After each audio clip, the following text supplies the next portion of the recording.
Sige po, manalangin tayo. Aming Diyos na banal at makapangyarihan sa lahat, nagpupuri po kami at nagpapasalamat sa iyong kadakilaan, Panginoon. Sa lahat ng mga biyaya at pagpapala, pinagkaloob po sa aming Panginoon. Kahit may mga sitwasyon, kahit may mga pinagdaraanan, Panginoon, ay hindi po ito naging hadlang upang ang iyong mga anak ay hindi makapunta sa gawain ito, Panginoon.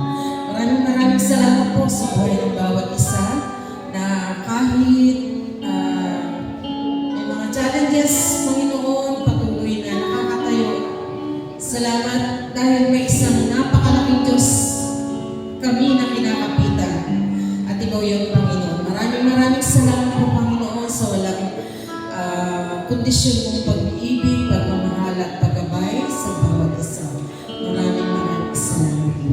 Inyo nga po siya sa atin ang aming mga puso, ang aming isipan, ano mga kawihan, ang iyong nasunduan sa aming Panginoon. Amin pong inihingi ito ng tawad.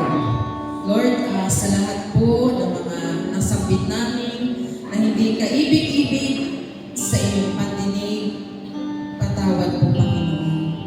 Nakapagsalita kami or nakasakit kami ng aming mga kapwa. Kahit mga kapatiran, Panginoon, maraming patawad sa lahat ng ito. At salamat sa palagian paggawad ng kapatawaran, Panginoon, sa walang sawang pagpapatawad sa amin. Kahit, Lord, maya-maya kami nagkakasala, pero ang iyong biyaya ng kapatawaran, hindi ito nawawala. Dahil sa laki ng iyong pag-ibig at pagmamahal sa amin. Kaya sa lahat ng kapatawaran inyo nang iginawad sa amin, Lord, muli, maraming salamat po, Panginoon. Lord, ang gawain ito, patuloy niya nga po pakabasbasan sa lahat po ng nakatindig niya sa pulpito at tatayo pa, Panginoon. Lord, itago niyo po sila sa inyong banal na likuran. Patuloy na ikaw po ang aming maranasan habang kami po ay umaawit, nagpupuri sa iyong banal na pangalan. Sa pagpapaawit, sa tutugtog, Panginoon, pagpalain niyo nga po sila at patuloy na itago niyo rin po sa inyong banal na likuran. Maging sa aming exhorter, Panginoon, ihanda niyo nga po yung kanyang puso at patuloy na ang inyong pagsama sa kanya at ang inyong banal na spirito ay malayang kumilos, Panginoon, sa panahon na siya po ay nagsasalita at nagbabahagi ng inyong mga salita. Kaya maraming salamat, Panginoon, sa kabutihan mo, sa walang sawang pagsama sa amin na kahit minsan, Lord, hindi mo kami iniwan at pinabayaan.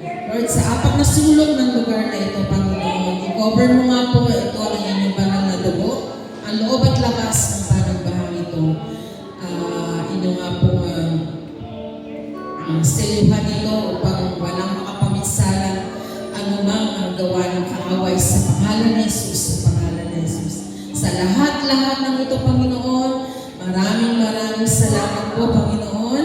Angkin po namin ang katagumpayan sa nag-iisang pangalang banal, makapangyarihan ng inyong anak na si Jesus. Amen and amen.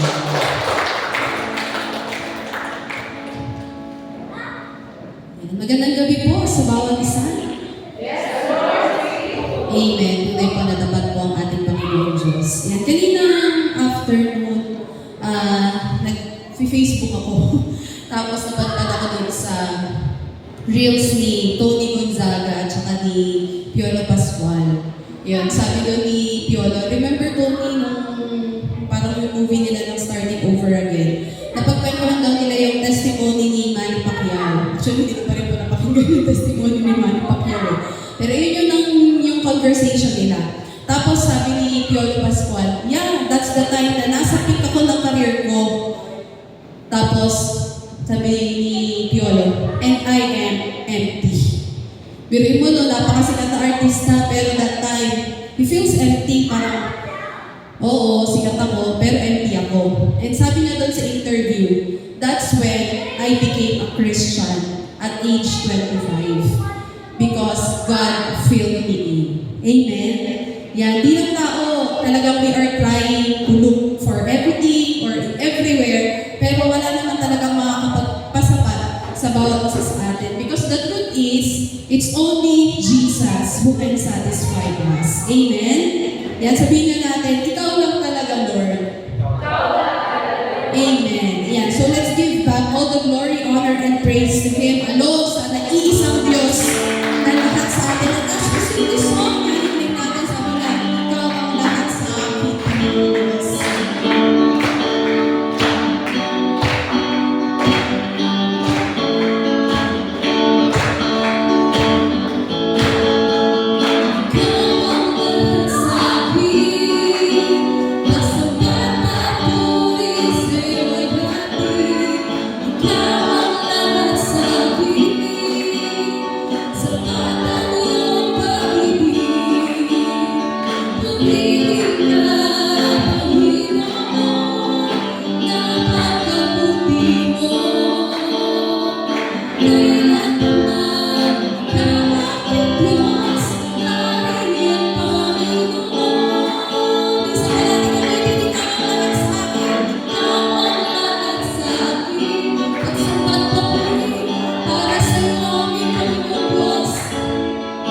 Ikaw ang lahat sa akin.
aming Ama, salamat po sa iyo, Panginoong Diyos. Patuloy kami sasamba at magpupuri sa iyo, aming Ama, dahil ikaw lamang ang kataas-taasang Diyos na karapat-dapat namin awitan. Salamat po, Panginoon. Salamat dahil ikaw ang tapat na Diyos. Ikaw ang mabuting Diyos sa aming mga buhay. At patuloy po kaming magtitiwala sa iyo, aming Ama. Thank you, Jesus. Salamat sa iyo, Panginoon. Gawin natin yung awit ng ating mga puso. Awitin natin. Sabihin natin sa Kanya. Ako'y nagtitiwala sa iyo. Kalakasan ko'y nanggagaling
kailan hindi mo kami iniiwan, kahit kailan hindi mo kami pababayaan namin, Ama. Salamat sa iyong biyaya. Salamat sa masaganang pag-ibig na Panginoon para sa bawat isa po sa amin. Salamat, Lord, dahil na at times nagkukulang kami sa inyo.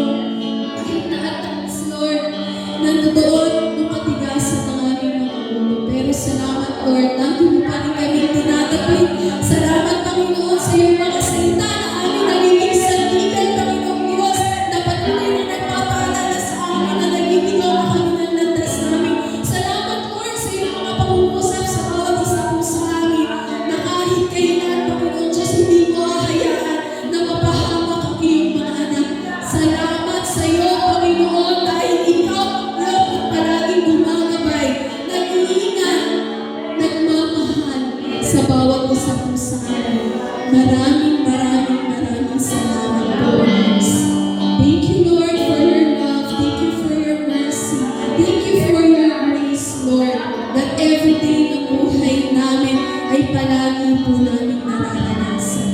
At patuloy din, Panginoong Diyos, na dalangin namin na sa bawat araw ng buhay namin, maging buhay kami patotoo ng iyong mga salita, Panginoong Diyos. Mag-shine ka sa aming mga buhay at makita ng mga tao ang Kristo na meron kami sa aming mga puso. Pagkat ikaw lamang ang siyang tunay na Diyos at ikaw lamang ang ipagsisigawan namin sa buong mundo. Ikaw na makapangyarihang Diyos, ikaw na kataas-taasang Diyos, ikaw lamang yan, Jesus, aming Panginoon at tagapagligtas. You deserve all glory, you deserve all praise, you deserve all honor. In the mighty name of Jesus, and everybody say, Amen and Amen. Sa Diyos po.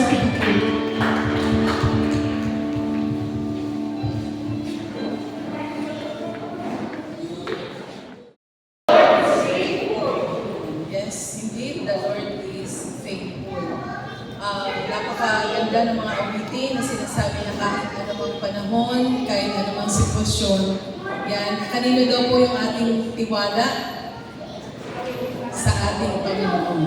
So, ngayong gabi po, hayaan niyo pong ibahagi ko po ang salita ng Diyos na magmumula po sa unang Tesalonica, Kabanata po 5, talata po 17. Yan. Sige po, tayo po yung nakakita na po ng talata.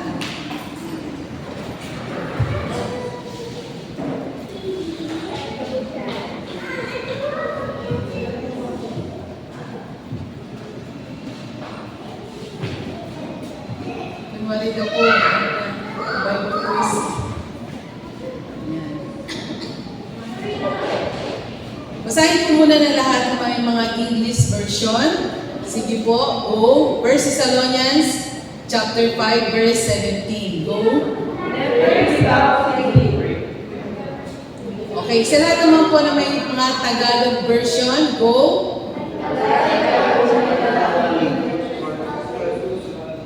Amen. Tayo po ay manalangin. Tunay nga po, Panginoon, na mangusap ka sa pamamagitan ko sa ito, na ang iyong mga salita ay buhay, tumimo sa aming mga puso at isipan, upang anuman ang aming dapat pang baguhin, ayusin sa aming mga buhay. Tunay nga po na ang iyong kalooban ang siya po namin magawa. Salamat sa iyo, Panginoon, purihin ka. Ito po ang aming samang panalangin sa nag-iisang pangalan ng anak ng si Jesus. Amen. Sige po, makakaupo na po tayo. Ayan. 1 Thessalonians 5:17, sabi nga po dyan, magsipanalangin kayo walang pati. Sa English, keep on praying without stopping, or sa ibang salin, without ceasing. So, ito nga yung pagpasok po ng taong 2025, sabi nga po, marami may mga New Year's resolution kasi nagpalit ang taon. Pero, yan, sabi ko doon sa napanood ko naman kagabi, yan naman, inaabot ko po talaga yung happy gabi na CBN Asia sa dami ng inuwing trabaho. Yan, sabi doon, pero for us Christians, dapat daw po ang sa atin ay faith goals. No? Hindi lang basta resolution, Hindi naman po sila against doon, kundi as Christians, dapat po nandudunan po daw tayo sa faith goals. So, ito po yung tumimo sa aking isipan. Oo nga naman, ilang taon ka ng Kristiyano, pero gaano ba yung quality time mo para sa Panginoon? Yan. Dumadagdag ba ito pag ikaw ay may problema? Pero pag masaya ka, nababawasan? Kasi nakakalimutan mo na siya, more on happiness ka na. Unlike, sabi nga, di ba, napakarami mong kaibigan pag masaya ka. Pero pag malungkot ka, yan, isa-isa na sila nag-aalisan. Doon mo na nalaman kung sino yung ating mga tunay na kaibigan. Dito po ngayong gabi, atin pong matutunghayan ang isang, sabi nga, maikling talata pero punong-puno po ng laman when it comes to prayer. Amen po ba? Sino po ang naniniwala sa kapangyarihan ng panalangin? Magsabi po ng malakas na amen. Amen. Glory to God. Sabi po, napakalaki ng nagagawa ng pananalangin para umayos at ang takbo ng buhay at bansa natin. Amen po ba doon? Ayan. Charles, pakisundan mo ako ha. Ayan. Next pa. Maganda yun. Isa pa. Ayan. Napakalaki na magagawa ng panalangin para umayos ang takbo ng buhay. Hindi lamang po buhay natin, kung hindi na ano daw po ng bansa natin. Naniniwala po ba tayo dyan? Kasi sabi po dyan, totoong limitado ang kaya natin gawin, pero ano daw po? Hindi limitado ang magagawa ng Diyos. Amen po ba dyan? Dahil sinasabi naman po, di ba, sa banal na kasulatan, na we have a limitless God. Yan. Second po, we cannot change people, but God can. Amen po ba dyan? Kaya, kung may gusto po tayong baguhin o ayusin, simulan lang po natin ito sa pananalangin na mula sa puso. Minsan kasi yung prayers natin, parang nasa head knowledge, nasa ulo mo lang. O kaya naman basta lang naibuka mo ng bibig. Pero kumusta yung puso natin? Yun din ba yung dinitinda o yun ba ay mula sa puso natin? Kaya sabi dyan, simulan mo ito sa pananalangin na mula sa puso. Yun, alam niyo yun, out of the abundance of the heart, the mouth speaks, sabi nga. Yan, kaya this year, nakaka 8 days pa lang tayo, pero parang times 3, times 4, times 5 na yung naging meetings namin. Dahil napakaraming pagbabago na ginagawa namin for this year, na simula nga po nung nawala si Sir. Marami doon na sa pag-meeting, doon mo makikita yung talagang laman ng puso. No? Kasi pag alam mo yon yung puso na ang nagsalita, di ba, parang hindi mo siya kaya kontrolin. Lalo na nga kung hindi ka mananampalataya. Kaya, being in their midst, talaga pong Holy Spirit, i-lead niyo po ako, maging mediator po ako sa bawat pag-uusap. So, yan po, sabi nga, we cannot change people, but God can. Kaya po, napakahalaga po na sa pasimula nga lang po ng pagising sa umaga, talaga hinihingi na po natin ang gabay ng Panginoon. Next po. Ayan po, ang nilalaman, simulan po natin sa bago po mag-17, so 16, and after 17 is 18. So ano pang sinasabi dyan ng verse 16? Magalak kayong lagi. Verse 17, palagi kayong manalangin. At verse 18, at magpasalamat kayo sa Diyos sa lahat ng pagkakataon. Sapagkat ito ang kalooban ng Diyos para sa inyo, sa inyong pakikipag-isa kay Kristo Jesus. Itong mga talata lang po na ito ay sapat na para po tayo ay hindi manghinawa sa ating ginagawang pananalangin. Para tayo po ay laging magalak. Sabi nga, kahit anumang panahon, kahit anumang sitwasyon, kung ang tiwala natin ay nasa Panginoon, yung kagalakan sa puso po natin, hindi po ito mawawala. Oo, totoo yun. Meron kang konting pagkagalit, meron konting lungkot, pero napipigilan, di ba? Nakokontrol yun. Kasi nga sabi dyan sa talata, magalak kayong lagi. paano daw, syempre, nandoon po yung pananalangin. At yung nga daw kung pusong mapagpasalamat, sabi dyan, sa lahat ng pagkakataon, yan naman sinabi yan, sa lahat ng pagkakataon, hindi sinabi sa mga magpasalamat tayo pag naaayon lang sa gusto mo yung nangyayari. Hindi po kundi sabi dyan sa lahat ng pagkakataon. No exemption. Yan, kaya po, sabi nga, ang pusong mapagpasalamat, mas umahaba daw po ang buhay. At ang pusong mapagpasalamat, mas lalo pa daw po yung pagpapala ay nakakaundan. Amen po ba doon? Kaya kung hindi po tayo naging mapagpasalamat sa mga nagdaang taon, yan, maging mapagpasalamat po tayo, simulan po natin ngayong araw na to o sa mga susunod pang panahon. Next po.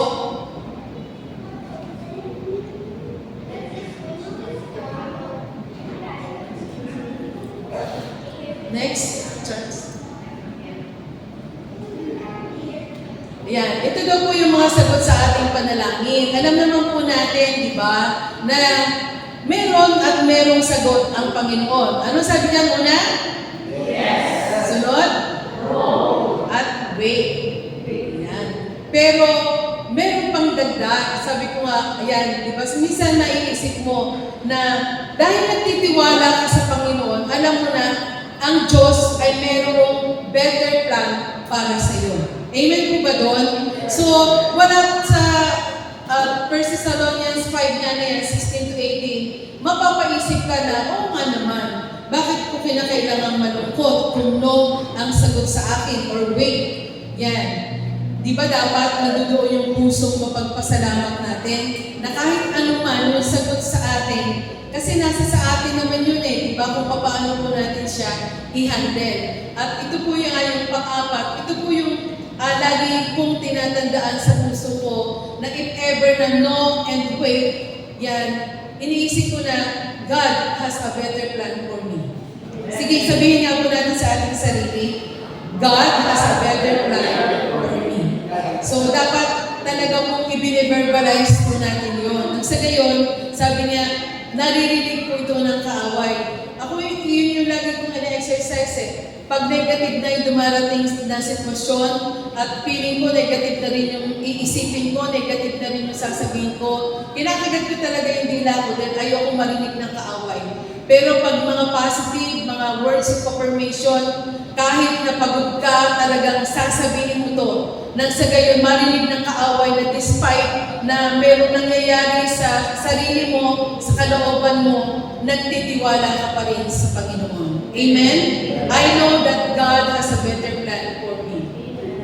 Amen. Yan. Next. Yan. Patuloy din sabi ganyan, how about delayed or no answers? Sabi ni Jesus, will He delay long over them? I tell you, He will give justice to them speedily. Agad pa niya ibibigay? Medyo mahirapan tayong intindihin ang ibig sabihin nito kasi tinatanong natin, bakit ganon? Dumating na po ba sa punto minsan sa buhay natin na pagka ang tagal mo nang ipinagpipray, pero no pa rin ang answer, pero parang gusto mo pa rin, pilit mo pa rin talagang idinudulog sa Panginoon. And ang tinatanong mo, Lord, bakit ganon? Yan, lalo na tayo sa panahon natin, each one, reach one. Siyempre, di ba, sabi nga natin, magsisimula yan sa ating sariling Jerusalem, sa ating sambahayan, no? Minsan, masasabi natin kay Lord na, bakit ganun, Lord? Araw at gabi naman, pinapalagi kong ipinapalalangin sa iyo na palambutin mo yung puso ng nanay at tatay ko, na para makasama ko na rin po sila sa church. Pero bakit wala pa rin? Until now, hindi ko pa sila nakakasama. Yan. So, wag po tayong mawawala ng pag-asa. Wag po tayong susuko agad na huwag na nga lang sila ipag-pray kasi parang hindi naman nila ako pinapansin. Si Lord, parang no talaga yung answer. Hindi po ganon. Diba? Sabi niya, how about delayed or no answers? Yan. Again, ano yung number 4? God has a better plan for us. Di po ba? Yan. So, next po. Yan. Kapag dumarating sa atin yung ganun daw pong sitwasyon, Ano daw po yung kailangan natin? Mas magandang mag-reflect po tayo sa ilang maaring dahilan kung bakit parang late sumagot ang Diyos o kaya tahimik lang siya para bang nagbibingi-bingihan lang. Di ba? Sa panahon ni Job, di ba? Sa buhay niya, parang inisip niya, Lord, nasaan ka na ba? Hindi mo ba ako nakikita? Hindi mo ba ako naririnig? Di ba sa panahon na sobra talaga yung kalungkutan natin, sabi nga parang depressed ka na, exhausted ka na, sa nangyayari sa'yo, parang naiisip na, Lord, nandiyan ka pa ba? Naririnig mo pa ba ako? Nakikita mo pa ba yung pinagdaraanan ko? Talaga kung gano'n, kahit na malalim na po tayo sa pananampalataya, sabi nga, may mga pumapasok po sa ating ganyang kaisipan. Pero, ito po, yung mga kadahilanan. Ilang dahilan, bakit nga ba delay? O kaya no answers. Number 1 po, sabi dyan, ilan sa maaaring dahilan? Ano po yung number 1? Basahin niya po natin.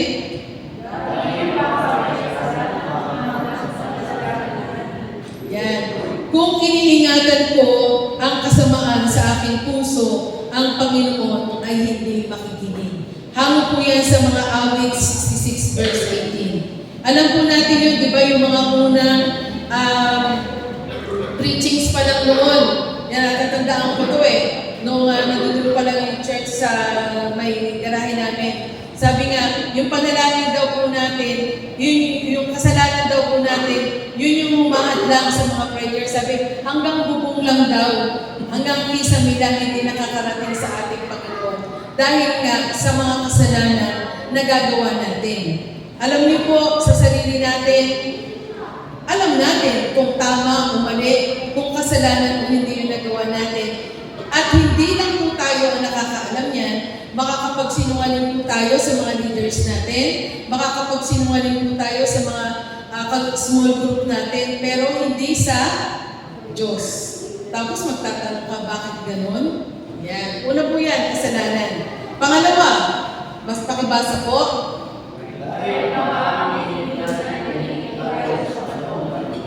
Yan. Sinerge po ba natin? O tinanong ba natin si Lord na, Lord, kalooban mo ba to? Yan, di ba?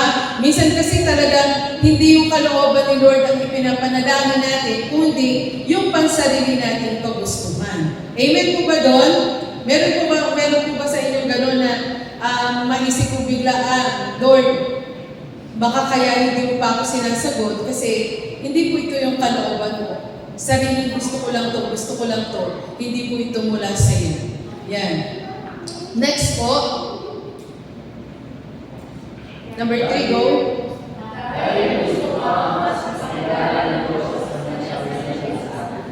Gusto niyo po ba yun? Yan, di ba? Katulad po ni Job na humingi ng kasagutan sa mga nangyayari trahedya sa kanya, isipin naman po natin, hindi lamang po simple trahedya yung nangyari kay Job. Talagang babagsak at lulubog ka sa kalungkutan. Yan. Pero parang walang sagot na dumarating. Di ba? Sa bandang huli, ipinakita po ng Diyos na ang nais niya para makilala ni Job kung sino siya at yung kapangyarihan ng Diyos ay mahayag sa kanya. Amen po ba? So, iyan po yung pangatlo. Ano naman po yung pang-apat?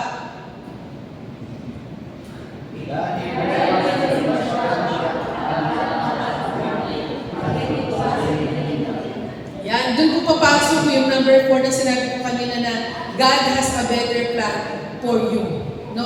Lagi lang po natin iisipin yun na baka no ang answer, may mas magandang dahilan ang Diyos na nakalaan para sa akin. At dapat yun nandoon yung excitement mo natin sa gagawin ng Diyos sa ating buhay.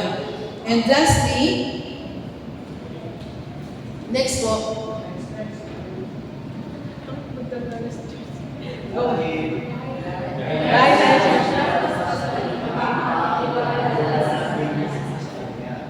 Okay, di ba? Isa rin to sa mga life verse ko na my grace is sufficient for you, for my power is made perfect in weakness. 2 Corinthians 12 verse 8. Di po ba, napakasarap po nung nagiging matatag po tayo despite na hindi po answer ng prayers natin, then mas ipinakikita po natin yung pagtitiwala po natin sa ating Panginoon. Amen po ba doon? Yan. So, yan. Sige, next po. Ito po yung hamon para sa bawat isa sa atin. Gusto niyo po bang ma-challenge po tayo? Yan. Sa halip na mainit, sagot? Next. Sa halip na pagdudahan natin ang bisa ng panalangin,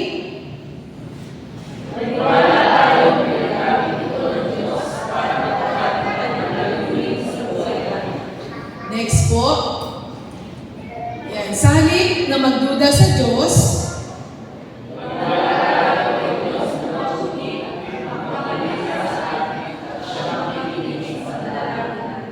yan. Sa halip, next po. Sa halip na gawin ang mga bagay-bagay sa sariling diskarte,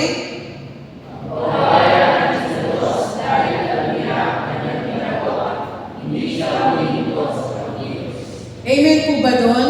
God is always at work. Pakisabi mo nga sa katabi mo, God is always at work with you. Yan. Hindi po siya humihinto sa pagkilos. Naiisip lang natin, nabibingit ka na ba, Lord? Hindi mo ba ako naririnig? Nabubulagan ka na ba, Lord? Hindi mo nakikita yung sitwasyon ko. Yan. Sabi nga dyan, God is always at work. Tutugon siya sa panahong kailangan. Alam naman po natin lahat yan, di ba? Hindi po delay si Lord. God has a perfect timing. Lagi pong in the nick of time. Minsan, di ba, may mga patutuo dito na konting-konti na lang yung bigas nila. Tapos may rapor na meron pa lang mapapanalo ng kabang-kabang bigas. Nanalo pa siya. Hindi ba perfect ang timing ni Lord? Amen, di ba? So, iyan po ang hamon para sa bawat isa sa atin ngayong gabi. Patuloy po, ulitin ko po yung 1 Thessalonians 5 verse 17, magsipanalangin kayong walang pag-ibig. Sige po, church, pray po tayo. Tunay nga po, Panginoon, ang hamon po niyo sa amin ngayong gabi nito, na sa halip na kami ay mainip, maging matyaga po kami. Sa halip na pagdudahan po namin ang bisa ng panalangin, patuloy na maniwala po kami na ito ay ginagamit ng Diyos para matupad mo ang layunin na sa aming mga buhay. At sa halip na magduda kami sa iyo, Panginoon, patuloy na magtiwala, maniwala kami na kami ay may Diyos na mabuti na kumakalinga sa bawat isa sa amin. At higit sa lahat, Panginoon, sa halip na magtiwala po kami sa aming sariling kakayanan o sa diskarte po namin, bagamat may sarili po kami mga katanungan, may sarili po kami kalakasan, meron po kaming free will, Panginoon, pero alam po namin na meron kang best para sa bawat isa sa amin. At nais po namin ipaubaya sa inyo na ikaw, na Diyos na makagagawa ng higit pa sa aming iniisip at inaasahan ang Diyos naming pinagpapanalangin. Kaya Lord, nagtitiwala po kami sa inyong gagawin, sa inyong mga ginagawa at gagawin pa sa aming mga buhay. Kaya salamat, Panginoon, sa pamamagitan ng panalangin ay naroon, Panginoon, na kumukonekta kami sa iyo. Naririnig niyo po yung daing ng aming mga puso. Nakikita niyo po kung ano po yung aming kalalagayan. Sapagkat kailanman, Panginoon, hindi ka naging bulag, hindi ka naging bingi sa aming mga pangangailangan. Kaya purihin ka, Panginoon, maraming salamat po. Sa iyo po namin ibinabalik ang mataas na papuri, pagsambag, salamat sa nag-iisang pangalan ng anak ni Jesus. Amen. God bless you.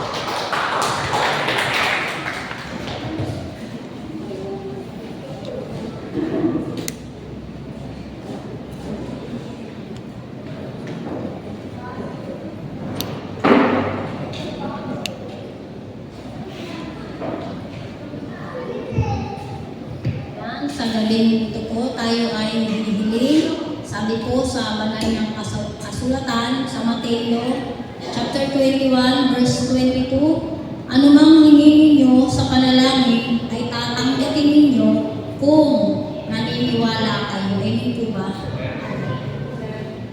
Yan. Kuha po tayo ng kapartner by 3 na lang po tayo. Isang intercessor po at 2 kabataan.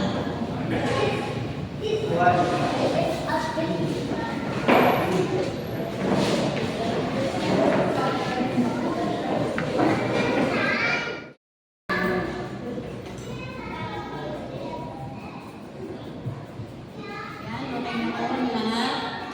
Pray po tayo. Yan, tayo po kayo lahat.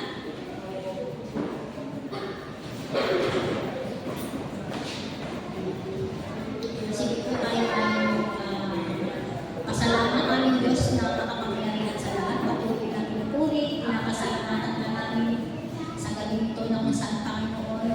Bilang magkakapatid, sama-sama na bumudulog Panginoon sa lahat ng aming mga prayer requests sa galing ito at sa lahat ng mga hiniling ng bawat isang mga kapatid. Di man namin narinig yung iba Panginoon, pero ikaw, Panginoon, na Diyos na makapangyarihan sa lahat.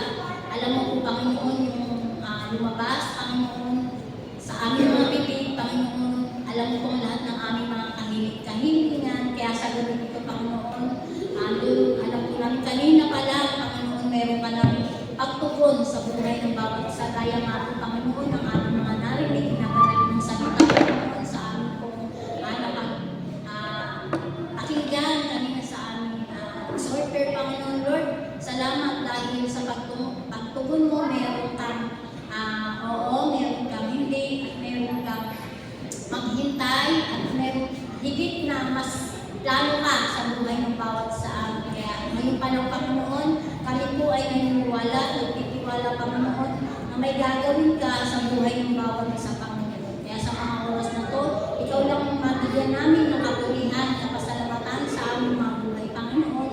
At dalangin po namin, Panginoon, sa galing ito, sa handog na maliligo, Panginoon, pagpalain mo ito, pagpagamit sa iyo pananampasan, at pagpalain mo, Panginoon, ang lahat, Panginoon, ang meron kami ng pinatutunan na ito, Panginoon, pagpalain mo yung buhay ng bawat isa, at ibuhos mo yung masaganang biyaya, pagpapala sa buhay ng bawat isa. Kaya sa mga oras na to, maraming salamat sa tanging pangalan ni Kristo Jesus. Amen.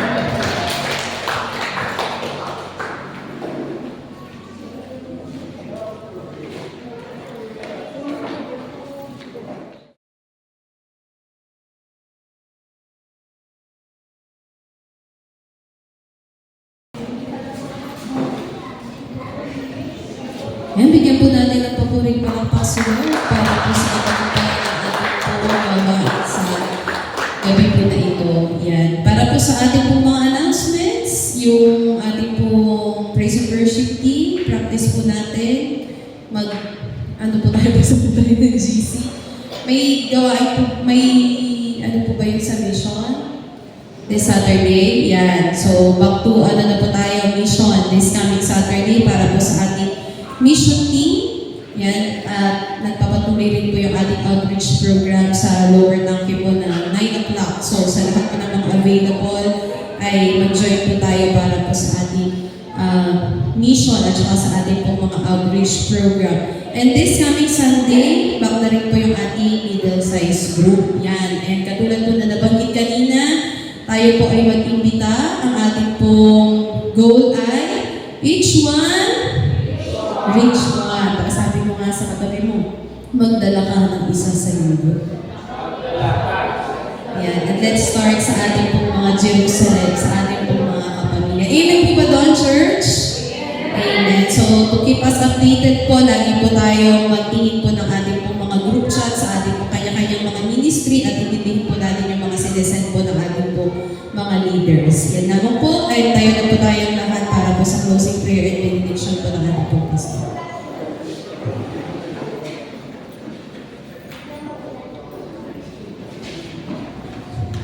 And dagdag announcement po yung mga ating pong mga YBF leaders, yung gawain po sa Sabado po.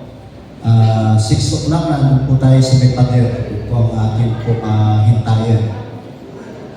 Bukas na, sa Sabado na po yun ang umaga. Yan, prepare niyo po yung sarili, yung mga dadalhin para po sa inyong pong gawain sa lugar po ng Balaban.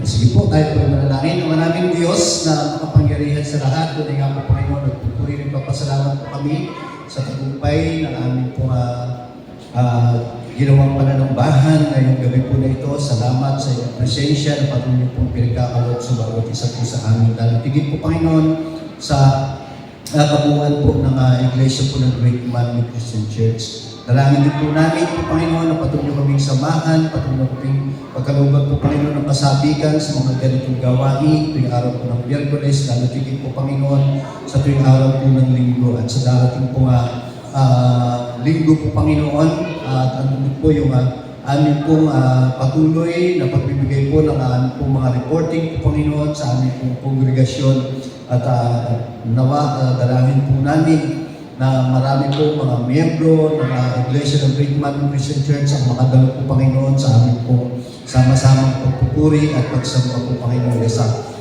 aming pong congregational meeting. Ngayon pa lamang po, Panginoon, ihanda niyo na po yung aming pong mga puso, lalo tigit po, Panginoon, yung aming pong mga ministry leaders po, Panginoon, sa kanilang pong mga report, Panginoon, para po sa aming pong kongregasyon. Ikaw pa siyang patuloy na sumamat, magbigay po ng karunungan sa bawat ministry leaders po, Panginoon, maging sa amin po mga financial na status po, Panginoon, na aming pong iglesia ng Great Commandment Christian Church. Salamat po, Panginoon, at patuloy, Lord, na angkin po namin yung patuloy na tagumpay po, Panginoon, ng gabi po na ito, ay patuloy po namin itong maranasan. Ikaw po ay siyang patuloy mag-iingat din po sa bawat isa po sa amin, sa ating pong pag-uwi, Panginoon. Ang iyong pagsama, pag-iingat ay patuloy po namin itong maranasan. Natin po kami ng ligtas po, Panginoon, sa amin po mga tahanan at datnan din po namin yung aming po mga mahal sa buhay na naroon din po yung galak sa kanila pong mga puso. Kaya hindi po, Panginoon, yung aming pong pagsasalusaluhan ngayong gabi po na ito, pakalinisin niyo po ito at magsilbing kalakasan po ito ng aming po mga physical na pangangatawan at ikaw po sa patuloy na magbalik na maraming beses po, Panginoon, sa mga taong sa paghanda po nito. Salamat po, Panginoon.